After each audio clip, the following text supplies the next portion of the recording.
тыңдарман, қазіргі қазақ әдебиеті және оқыту жүйесі пәні бойынша 21 ғасырдың қазақ әдебиеті тақырыбында бірнеше видео сабақ ұсынып отырмыз. 21 ғасыр әдебиетінің жалпы сипаты.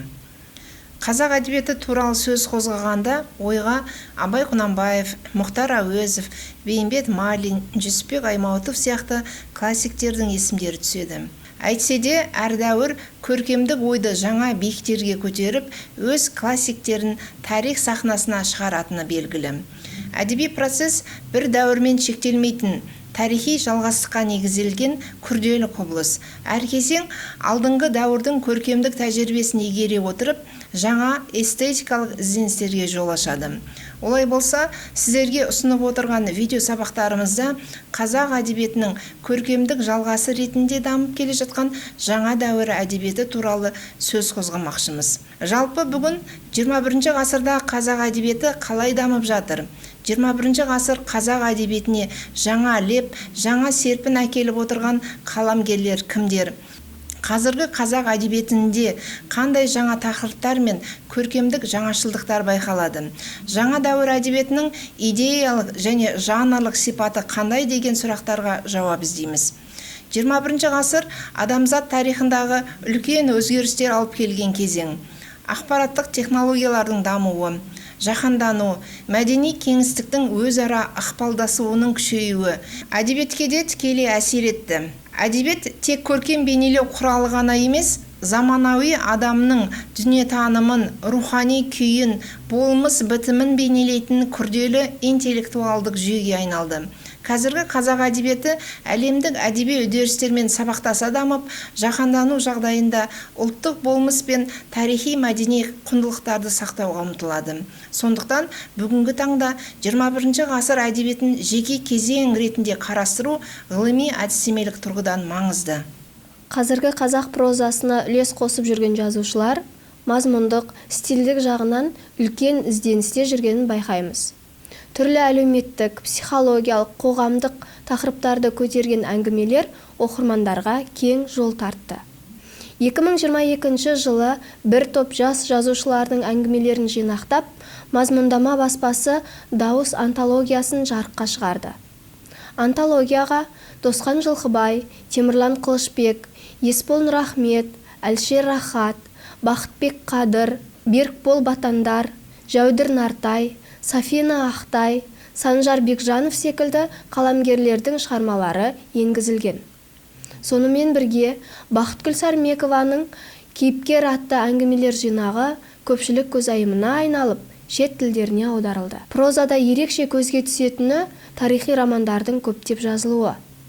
Аға буын өкілдерінен бастау алып, жас жазушылар да ұлт тарихына баса назар аударып, өшпес өткеніміз туралы қалам тербеп жатқаны көңілімізге қуаныш сыйлайды. Қазіргі таңда қалың көпшіліктің көңілінен орын алып, оқырманға кең таралған шығармалардың да қатары көбейіп келеді. Әлшер Рахаттың «Махаббатым констант», «Параллель», Берікбол Батанның «Өліктердің уысында ериді», Мақсат Мәліктің «Абыл мен Қабыл», Әлібек Байболдың «Мұтылған», Қанат Әбілқайырдың «Ағраптағы аты жоқ адам» сияқты туындылары сол шығармалар қатарына жатқызуға болады.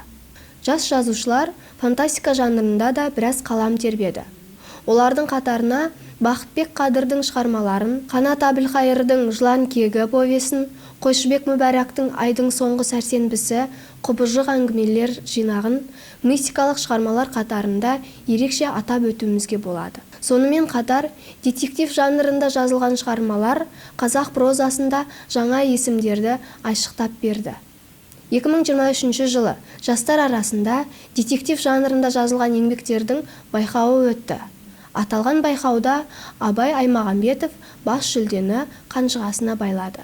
21 ғасырдағы жастар поэзиясында өмірден түңілген, қоршаған ортадан жерген пессимизм орын алады. Әдебиетте мифологиялық, шынайы тарихи кейіпкерлермен бірге әлемдік мәдениетке деген құштарлық сезіледі. 21 ғасыр поэзиясына келетін болсақ, бұл кезеңнің басты ерекшелігі форма еркіндігінде. Силлабикалық өлең үлгілерімен қатар верлибр, ақ өлең, визуалды поэзия, прозалық элементтері бар өлеңдер кең таралды.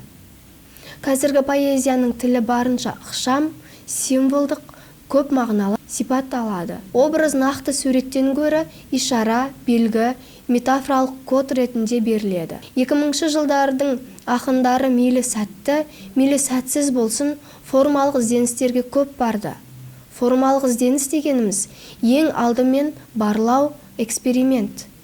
Экспериментшілер келешектің кемел өлеңінің моделін жасаушылар. 21 ғасырдың басындағы қазақ поэзиясында есімдерін ерекше атауға болатын қаламгерлердің қатарына Ақберен Елгезек, Қалқаман Сарин, Ерлан Жүніс, Ұларбек Дәлей, Ұларбек Нұрғалымұлы, Танагөз Толқынқызы, Айжан Табараққызы, Тоқтарәлі Таңжарық, Мирас Асан секілді ақындарды жатқыза аламыз. Ал соңғы 10 жылдықта жастар арасында шығармашылығы танымалдыққа ие болып жатқан Батырхан Сәрсенхан, Талап Шерхан, Тілеген Аслан, Айдана Қайсарбекқызы, Бауыржан Майтайұлы, Бауыржан Мырзақұлов, Нұрсәуле Толқын, Ерқанат Қуатбекұлы, Роза Аспанқызын атап өтсек болады. 21 ғасыр әдебиеті ұлттық әдебиеттің жаңа сапалық деңгейге көтерілген кезеңі. Ол дәстүрді сақтай отырып, заманауи эстетикалық ізденістерге жол ашты.